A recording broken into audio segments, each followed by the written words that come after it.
Sorry. Excuse me, sorry, please. Sorry, please. I'm using. Let me just take this shot and leave this, please. I beg, don't enter the shot.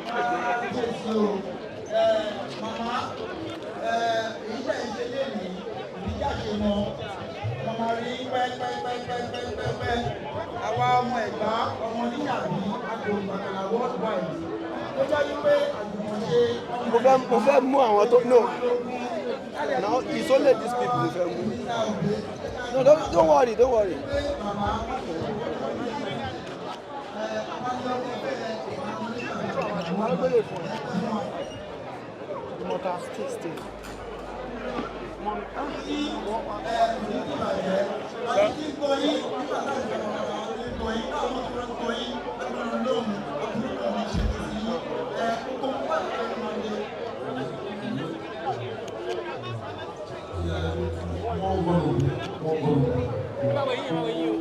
Yes, thank you.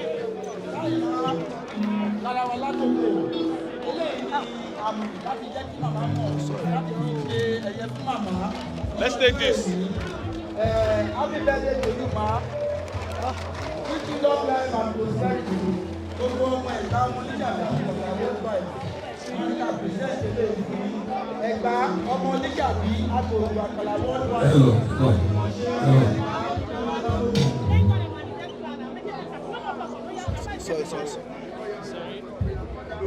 Sorry, I beg. Sorry, please.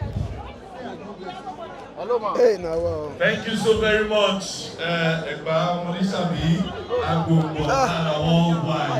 for your beautiful presentation. Sorry. Ladies and gentlemen, immediately after that picture, we'll be bringing Mama to the floor right now. Mama will have to come and sit in the middle here. Yes. So we're taking the bringing the seats. Please.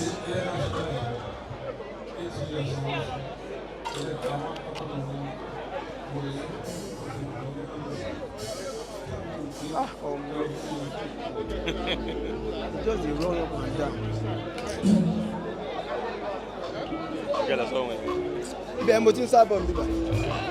Let me just get one or two people I can get.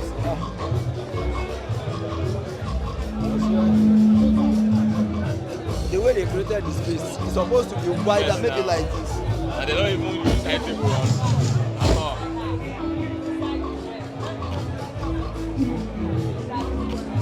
Close the lens.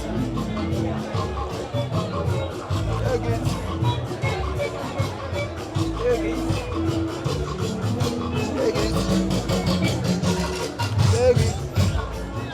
Yes. Take it.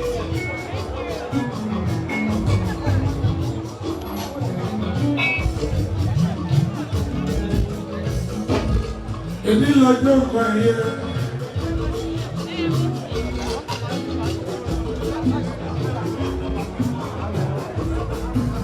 Princess, chief Mrs. Esther, I can show you all you.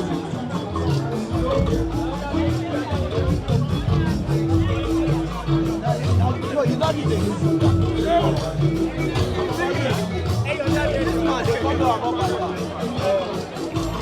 anywhere he goes, His Royal Majesty,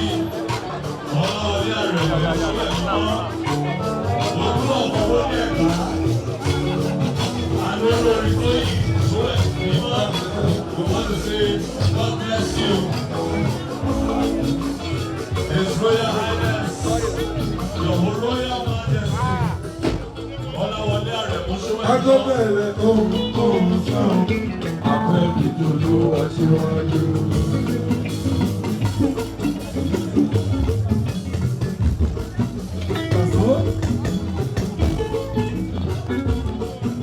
Nítorí Christian, this music.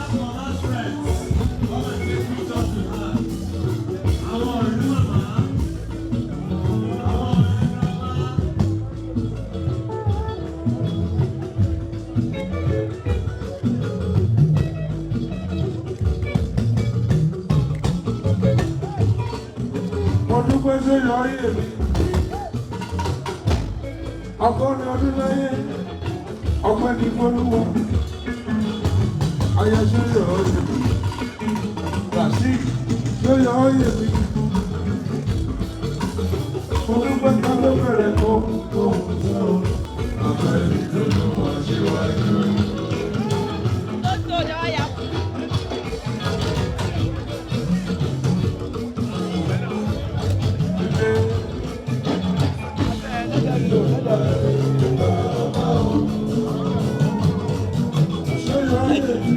Ẹni sùn abẹ́ kọjá ni.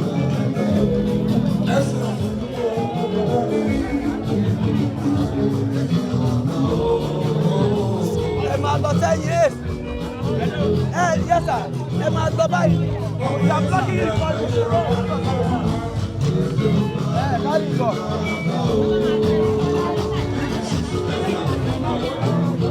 Yes sir. Ìkọ́jú wà níbẹ̀, ẹ máa block. Ẹ jẹ́ kó wá báyìí, kó wá báyìí. Ẹ jẹ́ wá báyìí.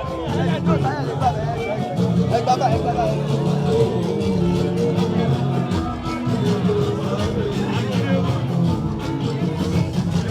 Oh, last one. Ẹ jọ̀ọ́ mo fẹ́ jẹ́ àwọn èèyàn ẹ̀ ń block mi.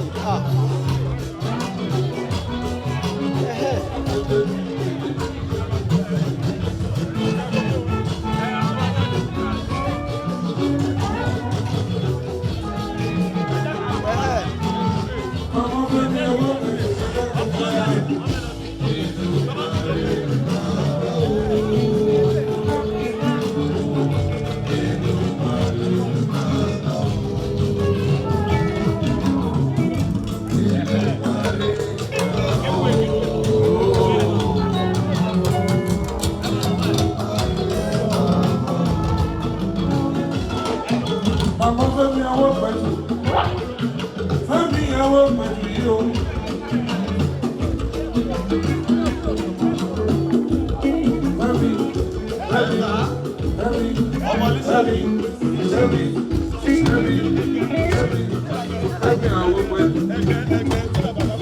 Ọmọ onígbàlà jẹ́ ṣe. Àbíṣọ́lá Àjàyí. Àbíkúndí. Ẹ̀ẹ́dẹ́gbẹ̀.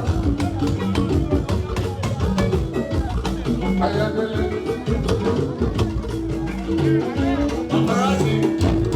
Adilé kan SHOYOYE mi. Ọ̀pọ̀ níbo la.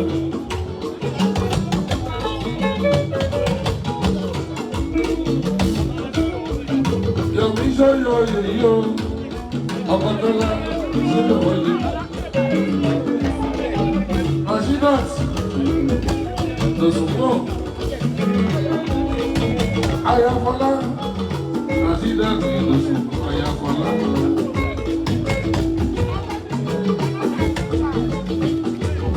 Abisayo SHOYOYE yìí lẹ́nu.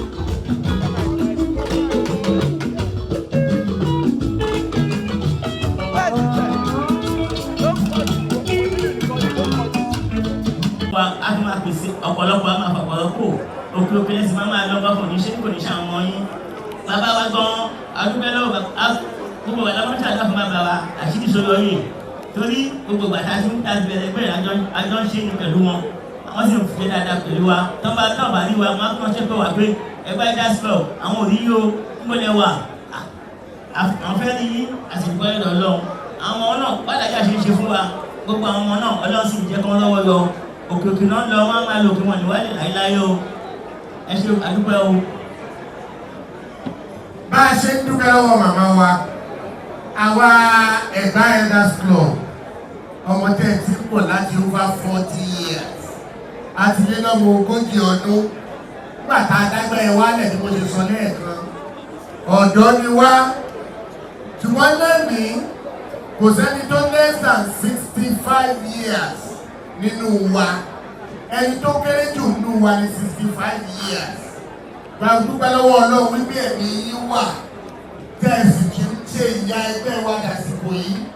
Àfàsìkò yìí rántí bàbá wa bàbá ẹgbẹ́ wa Kábíyèsí Aláyélúwà Ọba Hálídù Adédayọ̀ Àjàní Ṣóbẹ̀kun Àgùrá àti Bágùrá tí wọ́n ti relé ọ̀dọ̀ àwọn bàbá náà bàbá wọn Ẹgbẹ́ mi jẹ́ kábíyèsí o. Nípa báyìí, màmá wa ní bínú o, gba ẹ̀bùn kékeré tá a mú wá. Ṣùgbọ́n ẹ̀bùn kékeré tá a mú wá yìí, á pe bàbá wa tí wọ́n jẹ́ ẹnjìnìà Ismail Ọládélé Akíndélé kí wọ́n wá bá wa ṣíṣọ lójú ẹ̀bùn tí a mú wá. Ẹ bá ń kọ́ kìkì ọkùnrin alẹ́ ìlú kábíyèsí o.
He's not speaking of his religion.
This is the presentation to Mama, and if you look at it, you will see how gorgeous. So very much Yeba Elders Club worldwide.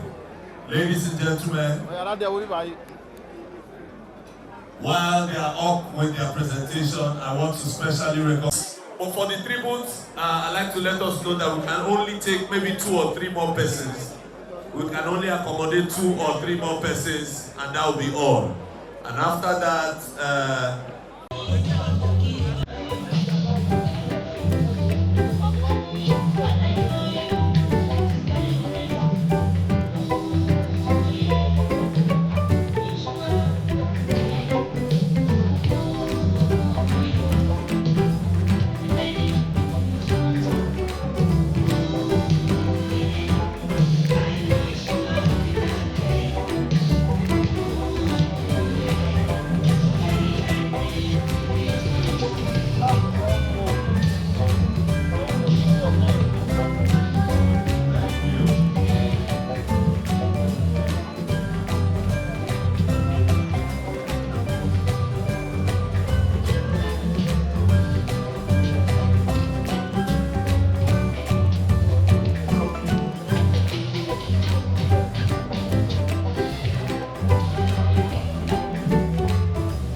80 is a milestone. It's a milestone age, and grandma is a rare gem. And that's why you see the numbers of dignitaries and honorables coming out to celebrate with Mama. And this can only be ascribed to the Almighty God. So while we are going to cut this cake, we will spell grace. Please, paparazzi, let's move back, because it's only the grace of God that has kept Mama, and we keep her to 100 in Jesus' name. So ladies and gentlemen, me and Mama, we have decided that Mama is going to leave this earth when she's 150. Can I hear a big amen?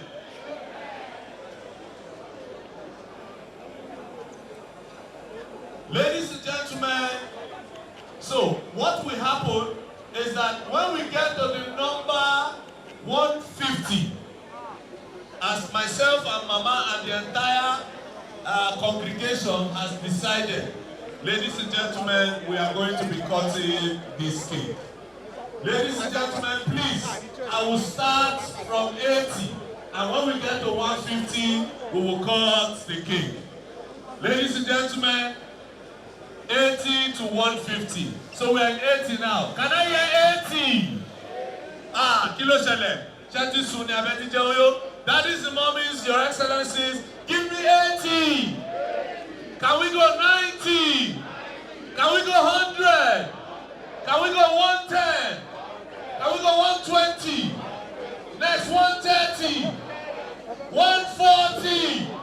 Ladies and gentlemen, 150. Can you put your hands together? Put your hands together. Put your hands together.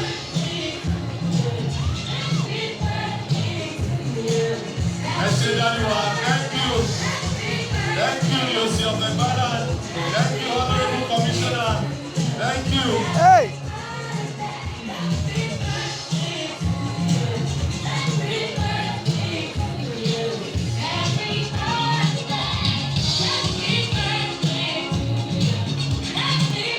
Bring it up.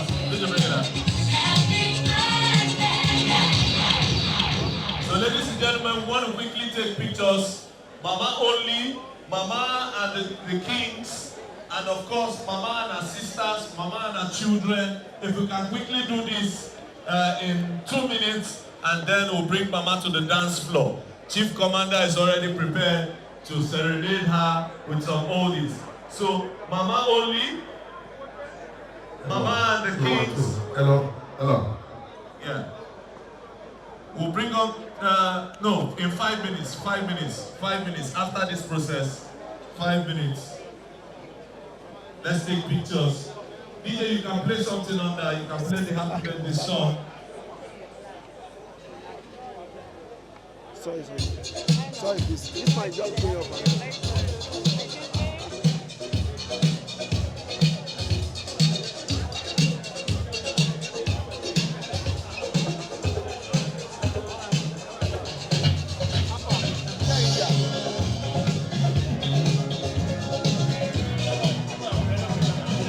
After Mama and the kids.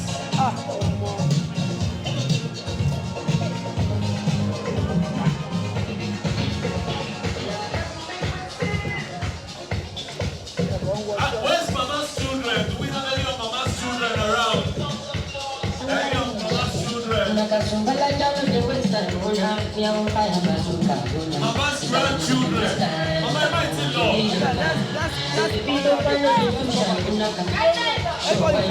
Mama's children, Mama's grandchildren.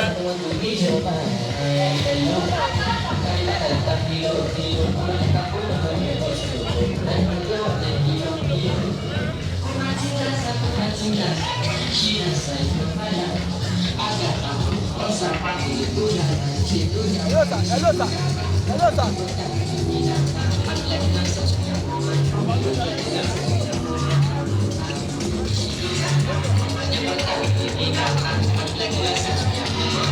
Mama's children, Mama's grandchildren.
One, two.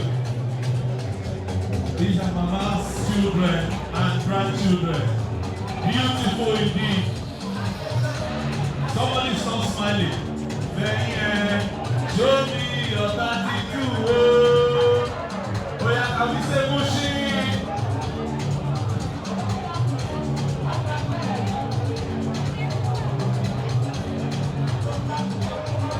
Thank you so very much. Thank you. All right, bring it out, Mr. Nick. Did you have to bring it out? Thank you. Thank you. Ladies and gentlemen, thank you. Thank you to you. All right. Okay.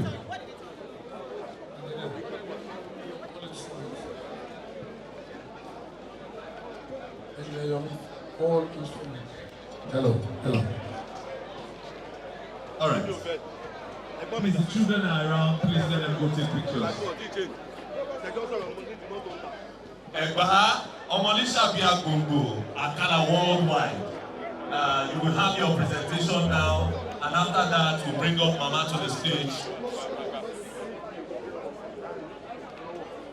The CP, Commissioner of Police, Ogun State Command, Mr. Larry Ogulowo is here in the building. I will say a big welcome to you, sir. Wherever you are, we say thank you. Are you ready, sir? Okay.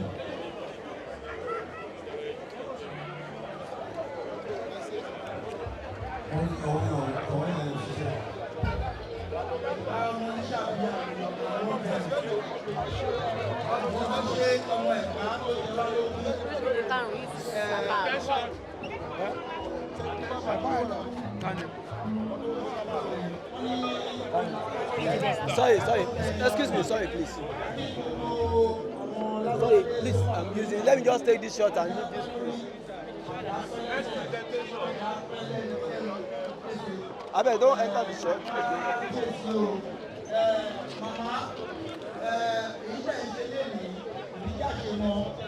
Mama rí pẹ́pẹ́pẹ́pẹ́pẹ́ àwa ọmọ Ẹ̀gbá ọmọ oníyàbí agbóhùnbàkàlà worldwide ó jẹ́ wípé àjùmọ̀ṣe mo fẹ́ mú àwọn tó no now it's only these people mo fẹ́ mú no don't worry.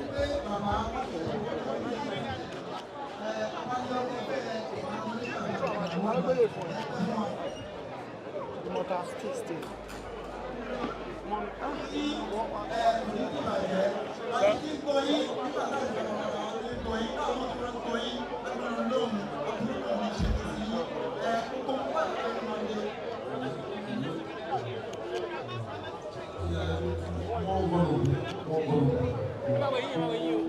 Yes, thank you.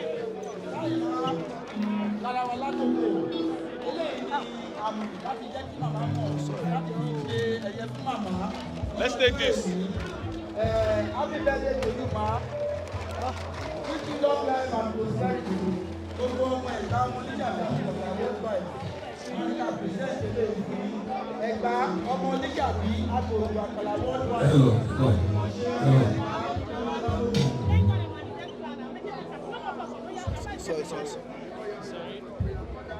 Sorry, Abeg, sorry, please. Hello, ma. Hey, now. Thank you so very much, Egba Omolisabi Agbogbo and worldwide for your beautiful presentation. Sorry. Ladies and gentlemen, immediately after that picture, we'll be bringing Mama to the floor right now. Mama will have to come and sit in the middle here. Yes. So we're taking the bringing the seats. Please.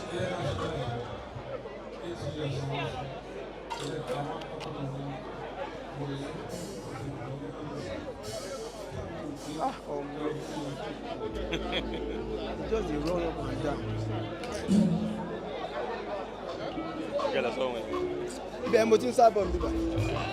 Let me just get one or two people I can get.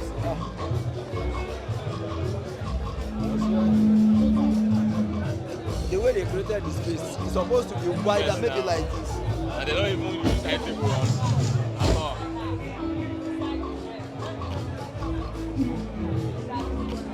ọmọ kí ló ṣe lẹ́sìn.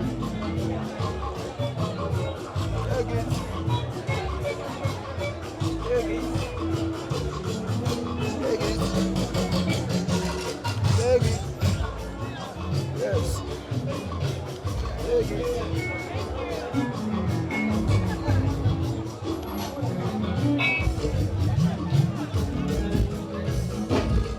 Èmi lọ́jọ́ kan yẹn.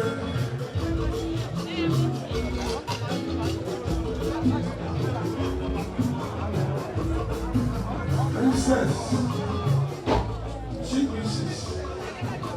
Esther. SHOYOYE.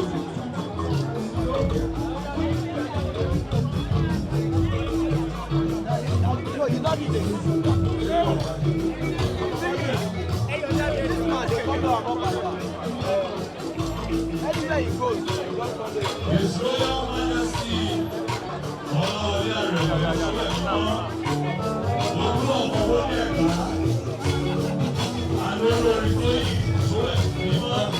we want to say, God bless you. His Royal Highness, your Royal Majesty, Agbẹ́bẹ̀rẹ̀ ohun sáwọn afẹ́bí tó ló wá síwájú.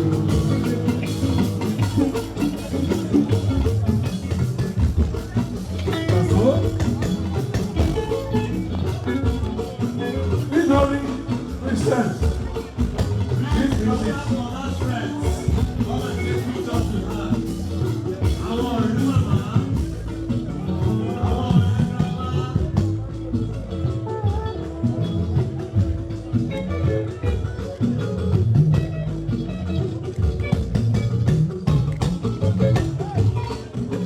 Dúpẹ́ SHOYOYE mi, ọgọ́rin ọdún láyé, ọpẹ́ ní fọ́lúwọ́, ayé SHOYOYE mi, Brazil SHOYOYE mi, mo dúpẹ́ ká ló bẹ̀rẹ̀ kó sọ̀rọ̀, ọpẹ́ ní fọ́lúwọ́ síwájú.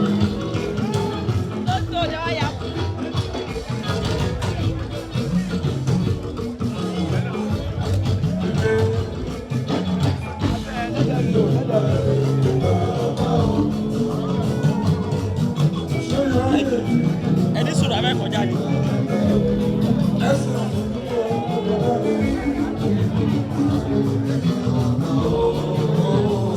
Ẹ máa lọ sẹ́yìn. Yes sir, ẹ máa lọ báyìí. You are blocking it for the road. Carry it on.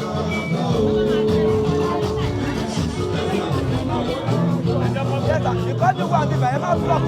Ẹ jẹ́ kó wá báyìí, ẹ jẹ́ wá báyìí. Ẹ gbá báyìí.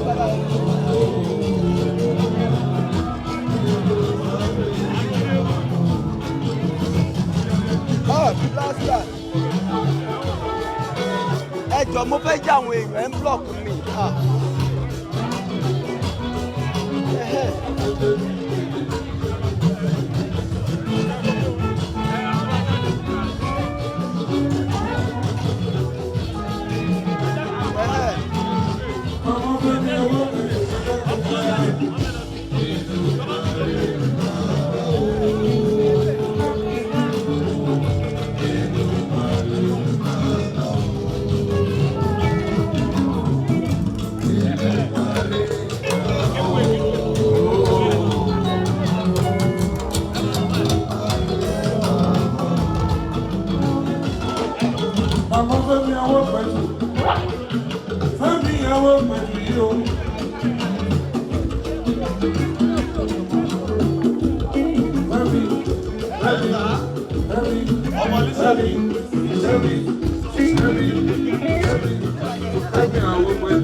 SHOYOYE mi, ọ̀pọ̀ ìdìbò náà.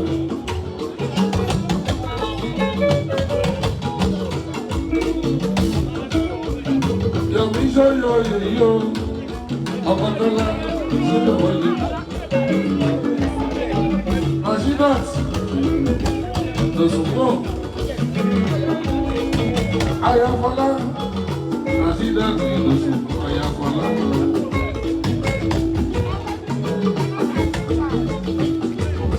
Abisayo SHOYOYE yìí lẹ́nu.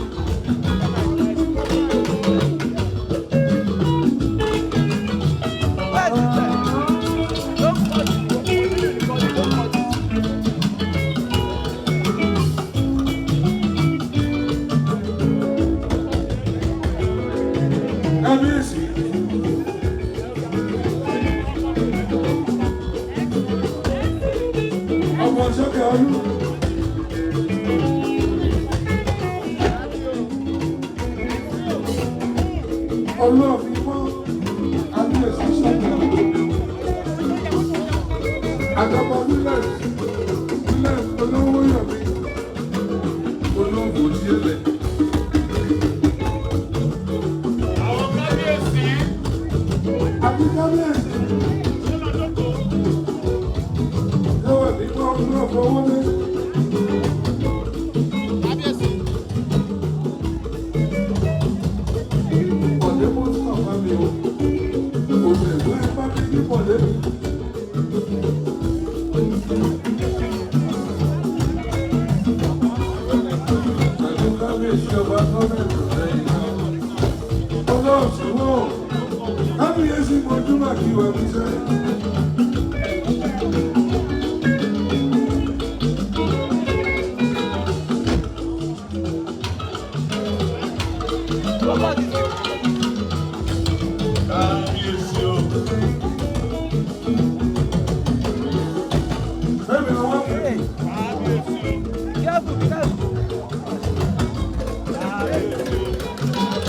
Adéwọ́lá.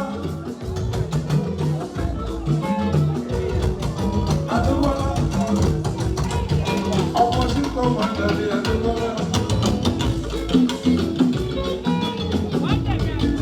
Ọmọ sí ní kéde mi o. Ọmọ olówó òlú mi.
ẹ bá wa yọ̀, gbogbo aráyé o, ẹ bá wa yọ̀.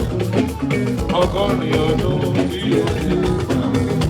Olúwa àdúgbò olówó aráyé o, ẹ bá wa yọ̀. Gbogbo aráyé o, ẹ bá wa yọ̀. Ẹ ṣàkóso ọgọ́rin ọdún àdúgbò olówó.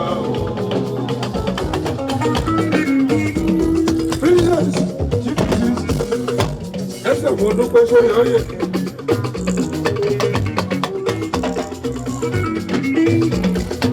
Commissioner of Police Local State.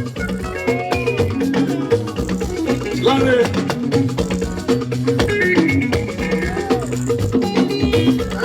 Láre ọ̀tún náà ẹkú ìkàlẹ̀.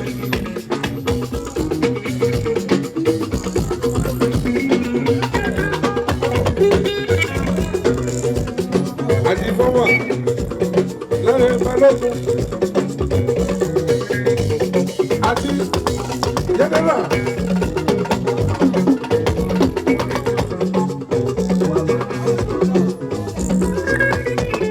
Jẹ́nẹ́rà ohun àbàrà nítorí ọlọ́jọ́ bí mo dúpẹ́, mo dúpẹ́, mo dúpẹ́, mo dúpẹ́, mo dúpẹ́, mo dúpẹ́, mo dúpẹ́.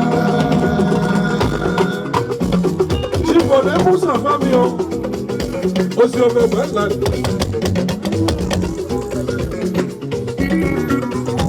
ọkọ̀ Barisa mi o, o sì ọbẹ̀ bẹ́ẹ̀.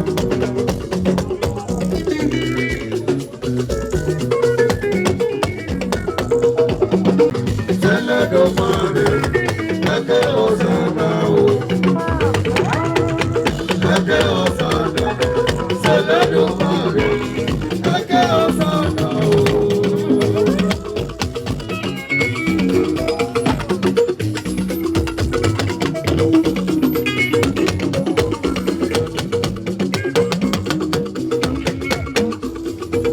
Ẹ jẹ́ ká kọrin sólúwa wa, ọdún náà. Ẹlẹ́dùmarè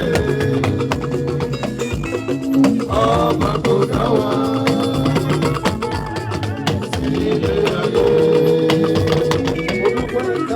sílé ayé, sílé ayé, ọba tó dá wa sílé ayé.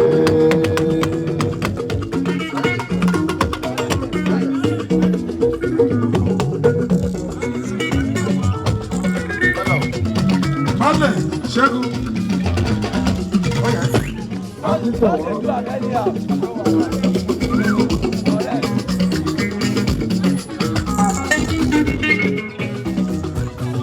Ṣẹ́gun akíntọ̀ wá o. Ṣẹ́gun. Ṣẹ́gun.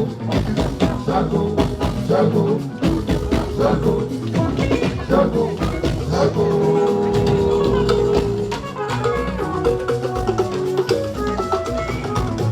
Àwọn gbogbo ọlá. Àwọn gbogbo ọlá ni o. Ṣẹ́gun ṣẹ̀gẹ̀ ìdíjẹ́. Àwọn gbogbo ọlá. Ṣẹ́gun ṣẹ̀gẹ̀ ìdíjẹ́. Àwọn gbogbo ọlá. Ṣẹ́gun ṣẹ̀gẹ̀ ìdíjẹ́. Àwọn gbogbo ọlá.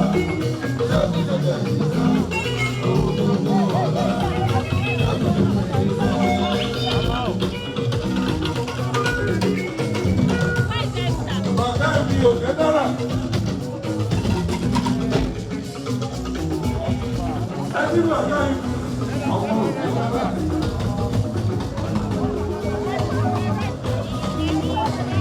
Àjọ ọ̀gá tó wà ní àjà ó. Aṣíwájú Mùsùlùmí náà ẹ̀gbọ́n náà. Bàbá Lájí ọ̀gbọ́nùrà. This lady here is too much. It's too much. Which lady? This lady, the head is blocking everywhere.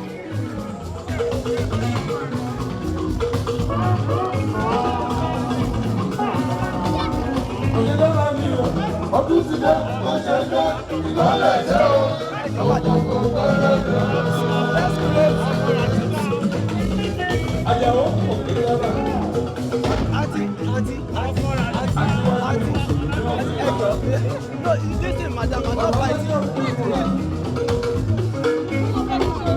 Bend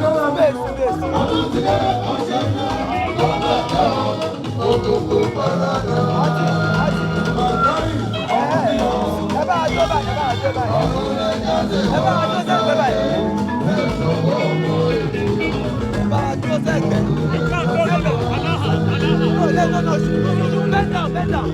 How many you want take? How many you want take? No, you can't take everything.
Somebody,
kábíyèsí ọ̀pẹ fálà.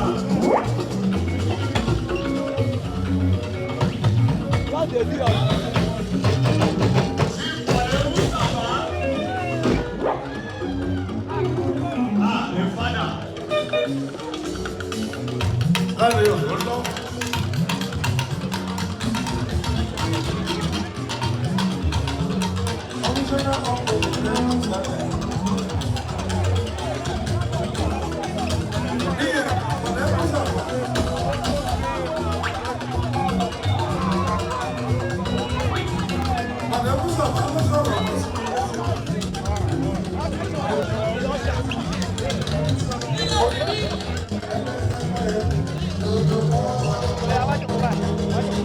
Lánàá sábà wọlé ìbò.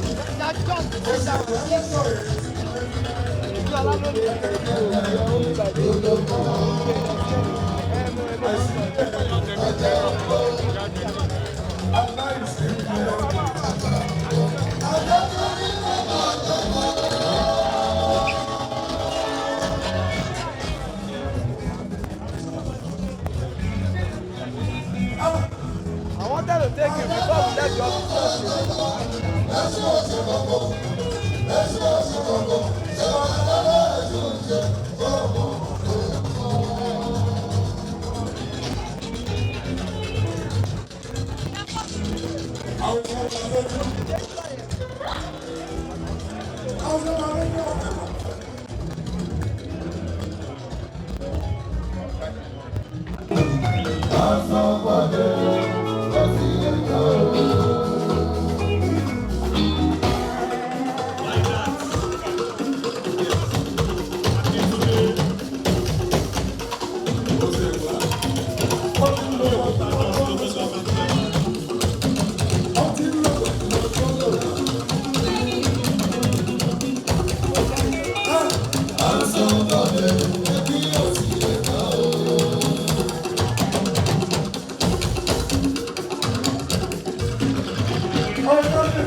He didn't come back.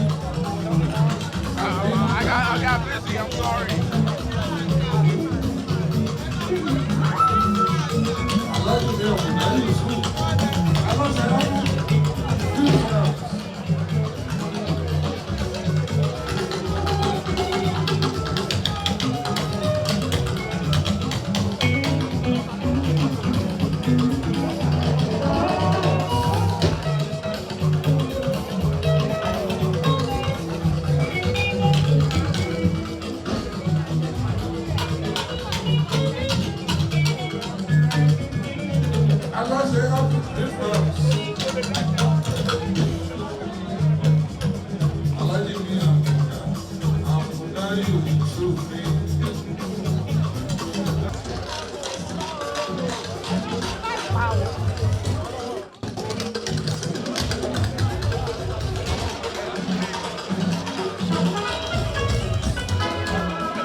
He didn't come back. He didn't come back. You know he's named after me.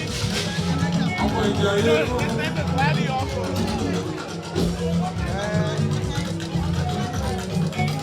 He didn't come back. I got busy. I'm sorry.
Àwọn Yorùbá lókun.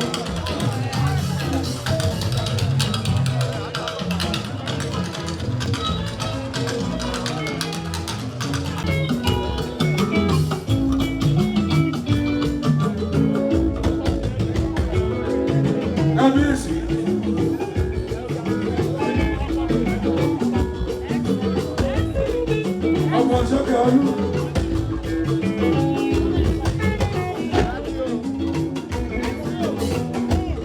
Ọlọ́run mọ́ kábíyèsí sọ́nà. Àjọpọ̀ Williams olówó yọ̀mí olóògùn díẹ̀lẹ̀. Àwọn kábíyèsí. Àti kábíyèsí. Yọ̀wọ̀ ní kọ́ ọdún ọ̀fọwọ́ lé. Kábíyèsí. Ọ̀dẹ́ mọ́ sí bàbá mi o. Òṣèlú ẹ̀ bá mi ní pọ̀lẹ́ mi.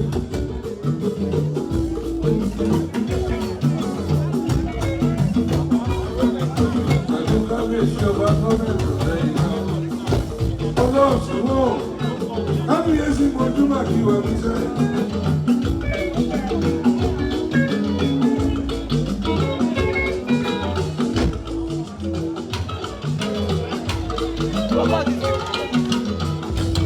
Kábíyèsí o. Bẹ́ẹ̀ni àwọn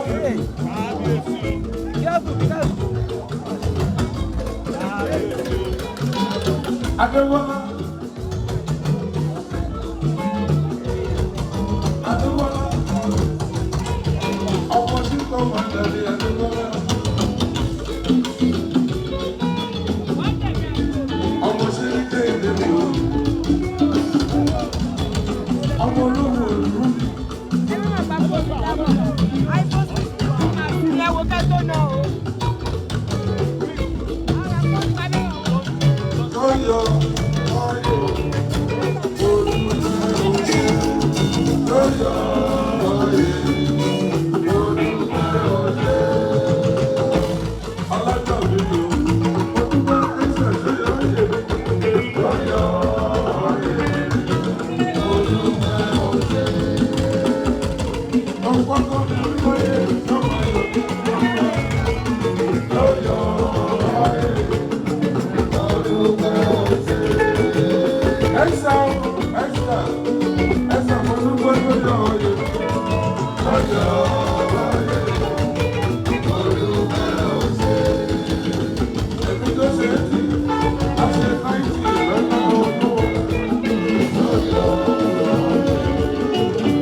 Celebration.